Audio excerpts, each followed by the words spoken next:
আসসালামু আলাইকুম বন্ধুরা, কেমন আছেন সবাই? তো আজকে চলে এলাম আরেকটি নতুন ভিডিও নিয়ে। আজকে আমি একটু লেটকা খিচুড়ি রান্না করব লাউ দিয়ে। তো আমি প্রথমে এখানে লাউটাকে কষিয়ে নিব। লাউ আমি সাথে বাঁধাকপিও দিয়েছি। তো আমি এটাকে সুন্দর করে কষিয়ে নিব। আমি কিন্তু এখানে মুরগির মাংস ব্যবহার করেছি।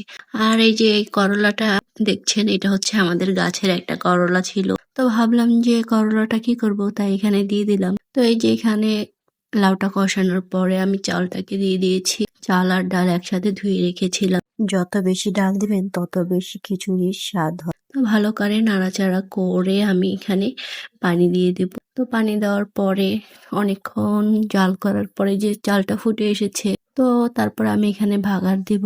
বাগারের জন্য আমি এখানে পেঁয়াজ কুচি, রসুন আর মরিচ নিয়ে নিয়েছি, সাথে তেজপাতা দিয়েছি। বাগারটা হয়ে আসলে সুন্দর করে বাগার দিয়ে দিব। আসলে লেটকা খিচুড়ির মধ্যে বাগারটা না দিলে ফ্লেভারটা একটু ভালো আসে।